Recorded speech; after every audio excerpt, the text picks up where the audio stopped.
Hey guys, what is up? Nicola here. I wanted to say hello. Hope you guys are having a wonderful day.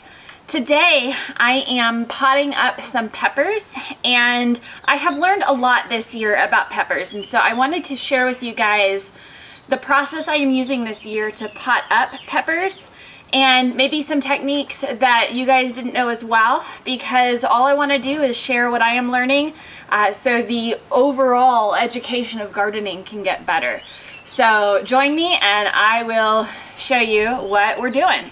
Okay, so what I wanted to do first is to share with you guys how I start my peppers. I start these guys in a 72 cell flat. I got the flat and the trays that are underneath them just to catch the excess water from a company called Bootstrap Farmer. I have heard a good bit about them. I like their products. They are fairly affordable. They ship to us well, great customer service, and they're standing up to pretty heavy use, so I'm happy with them so far. What I did was I got these guys in a seed starting mix, and you know, I've let them grow on for about a month now in their cells, and since so many of them, if you guys can see, they have a lot of their true leaves at this point, that I want to continue to allow them to grow further from here. Now, these guys are not ready to be transplanted out to the garden. They are just, what I'm focusing on is trying to develop their root systems further and get them stronger, because I feel like until it gets really hot, they grow slower, and so I am trying to allow them to put on as much roots as they can before we are ready to plant them. Now, I have started this process, and I'll grab a good example here. I potted these guys up about a week ago, and this is from this flat. As you can see, I have already started to pot some of these up. The difference you can see in a larger container versus how they stay in the seed cells, there's limited root space, so you know, this is allowing them to grow bigger. And so what I wanted to do was to transfer all of the rest of these peppers that are ready to be potted up into larger containers. So the process is fairly simple. What you're gonna need is some containers that you like. Now, you could reuse old, you know, if you save anything like this from plant starts that you've purchased in the past, flowers, anything like that, I typically hold on to these if I can reuse them. I happened to go on Amazon this year and I was searching for 4-inch containers, and I found these. They're a square pot, so they fit nice and easy into a 10-20 tray. These 4-inch ones fit 18 to a tray, so I'm going from 72 cells to 18. So it's giving a lot more room per plant. And I've been pretty happy with these so far. Now, in addition to the actual pots that you're going to be potting up, you're going to want some sort of label system. Now, when I grew these seeds, I had one marker because I had the same variety down this entire section here. This amount is not going to equate to the same amount on my bigger flat. So what I did was I used Avery labels, and I printed out the varieties on individual labels. So what I could do was I could label each individual one in the container itself, so there's not going to be any confusion. The reason I chose to do labels was because I'm doing so many of them that to purchase plastic markers and to write the same variety, you know, up to 12 times per variety, and I have 12 different varieties here in this flat, I just felt like that was a bit more than I was willing to do, and you know, it's gonna cost me a good bit to spend you know, one flat to have like 100 plant markers. It's kind of an economical choice as well. So with these labels, we'll see. This is the first time I'm using this, but I liked the idea of a cheaper way to mark them up to begin with, and we'll see if it works. Okay, so next up, what I'm going to do is fill the 4-inch containers with moist soil. I am choosing an organic potting soil today, and what I will do is I'll get a section of this soil into this bowl. I will moisten it and mix it up. Once it is a consistency that I think is good as far as a water to soil ratio, we don't want it to be sopping wet, but we want it to be nice and moist. I will fill up these containers and get some labels on them. Following that, we'll get into planting, but for now we're going to prep the soil. You're golden, golden, honestly you know it. Me under the streetlight at the end so I could show you. You're golden, golden, honestly you glow. Okay, so this consistency is pretty good. What I can do is almost shape it into a ball and it'll stay as one piece, but it is not, even as hard as I squeeze, that was some dirt there, but it's not wringing out water. So this is pretty good. Next up, we'll be putting it into the containers.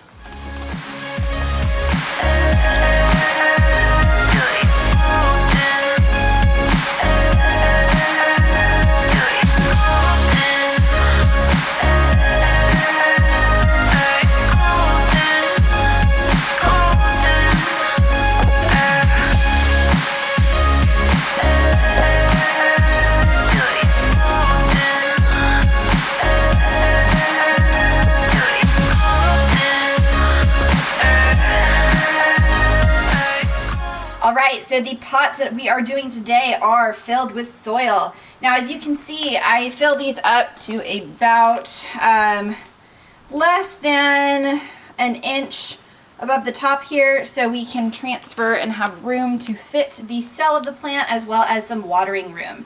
So again, 18 is going to fit my 10-20 trays. That is what we're doing today. Next up, I will show you how to get these in. Okay, so for this example, what I wanted to share with you guys is how I get the seedlings out of the cell. I'm going to be working on this row here because I started with this row. I'm trying to do the ones that look further along, and this variety did seem to be further along than others. So I would like to get the rest of these that are mature enough to be into the next size up out today. What I personally use is a butter knife. What I do in a cell tray like this is I will press along the side of the cell all the way to the bottom and lift up. You'll be able to tell that it's ready to be potted up if the roots are touching the bottom. Hopefully that is pretty obvious there. We have very healthy roots all along the sides here, and this is ready to be potted up. In my particular method of doing this, what I do is I will transfer all of these plugs and set them on the top of my bigger pots so I can keep track and make sure I have enough labels for everything. I do not want to label more than I need to, and I want to make sure that I have enough. So that is my process to make sure that I have enough, and I will label after I know how many I need to. So we're going to continue on getting the rest of these out.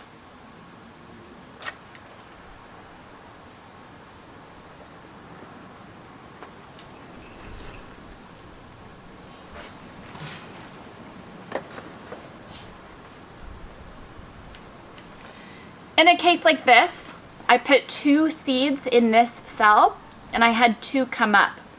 They look equally healthy, and peppers are one type of plant that are not very root sensitive.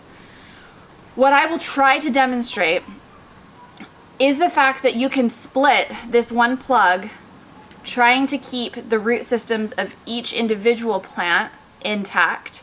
So this one plug can become 2 plants that are not any longer competing for the same nutrients in the same amount of space. So let's see if we can do this. The way that I try to go about this is I will try and loosen up extra soil at the top. Just what naturally can be encouraged to go off. And this process does help if your tray has been watered recently, because the soil can fall apart a little easier. Okay, most of the soil has been taken apart. We still have a little bit of connection. They're not coming apart without a little bit of tug, but this is where, as long as you keep a very gentle grip, you could do the stems, the leaves, wherever you're comfortable with.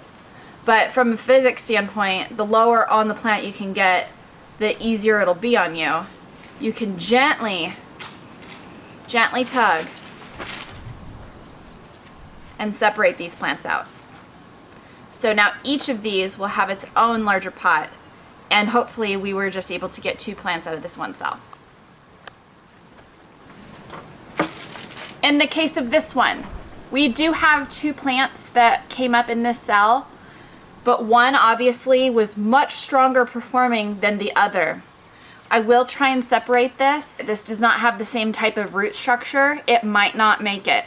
But in other instances, you'd snip it anyway, because that's another way to thin out your seedlings. With peppers, I just try and save all of them. So for me, I'm going to try and save it. If I can save it, it'll stay in this tray, because not every one of these cells is ready to be potted up. But for now, I'm at least going to get the one big guy out of here.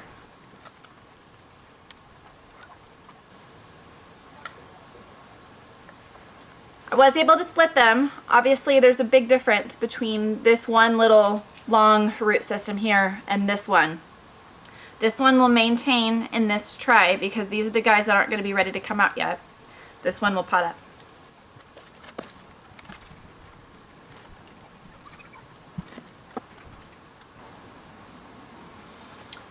This one is what I would consider an in-between of it being ready and not. I do see some roots that are at the bottom, so I am going to pot this one up today and we'll see what happens.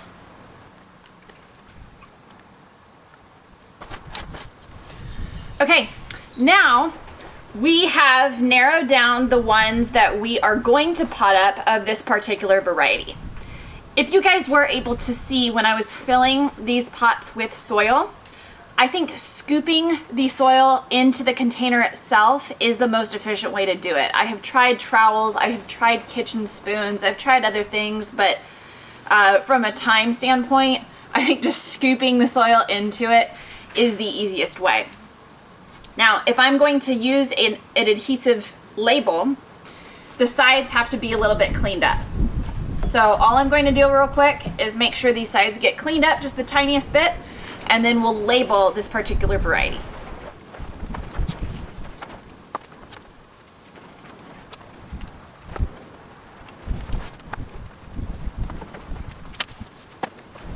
And all I do here is I will put a sticker onto the higher part of this pot here, probably right underneath this lip, because if I ever do decide to bottom water, I don't want to get this label wet and ruin it.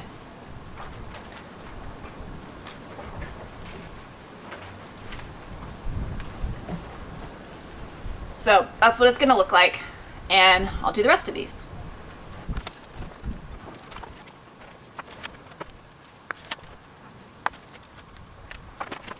Okay, and once these are labeled, it's a very simple process. All we need to do is to get the loose roots into this soil. But I'm not going to bury these super deep. All I want to do is get these roots low into the soil. So I will take that same butter knife that I used and cut a bit of a hole for the root system to go. Slide it in and then pack the soil around. I don't know if I showed this too well in the video clip when I was filling the soil, but I do try and compact the soil a little bit. You don't want to have it too aggressive, but we want to prevent most air pockets from being near the roots, because that's not very good. And there's one of them. So I'll just do the rest of these 6. Leave me hold my hand in the darkness. Summer heat, bodies laid on the carpet. Eye to eye, glistening. No, I saw it. I saw it. You're golden, golden. Honestly, you're Okay, so now that you saw that process, I'm gonna speed this up a little bit more and get the rest of this section done.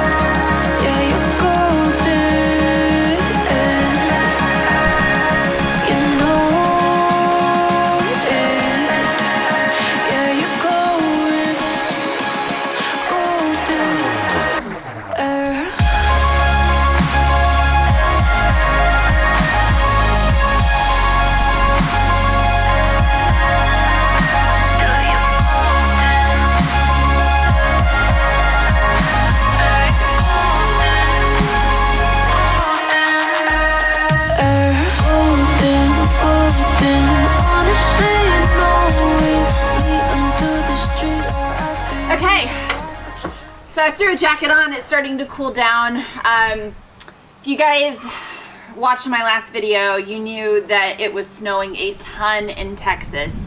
We got up to 70 degrees today, hence why I was spending the time outside and wearing a short sleeve shirt, because hello, a 70-degree day in Texas is just wonderful. And I don't know anybody who wouldn't enjoy that. So I was taking advantage of it, spending the time out here, making the mess out here instead of in my kitchen or house in general. But I hope that today gave you a bit more information about peppers. Of course, when you have 72 plants, you could, if you sow more than one seed per cell, end up with way more than 72 plants. So I continually have more and more to do just on this one flat. But I'm excited because that means that the amount that we could get in food production from peppers this year is going to be awesome. The varieties that I did today, if you guys are curious, I split this flat 50-50 with 6 varieties of spicy peppers and 6 varieties of non-spicy, like the sweet style. Today, the sweet ones were showing a bit more of like size and ready to be potted up, so I did pot those up first. I have done the golden Marconi peppers as well as the California Wonders. That was today's project. I still have a lot more to go. Atlas is showing an interest here. He will not be eating them. But I just wanted to share with you guys the knowledge I have, the process I have. Obviously, this is what I've done a week ago. So if you can see the difference between this progression and what this will grow into, it's nice to see that. I had one extra, so I will pot something else up from here today as well. But figured I would finish off saying thank you guys so much for watching. Hope this helped you guys. And if you guys have any questions about peppers, let me know. I am learning more and more each year. I don't claim to be an expert, but I do see success. I am having success so far this year, and I hope this is the start of a good season. So with that, stay warm out there, guys. I know it's still winter for a lot of you, but if anyone else is in seed starting mode, wish you guys the best of luck, and share with me anything that you're working on, and I'd love to see it. Until next time, I'll see you guys later. Bye. golden.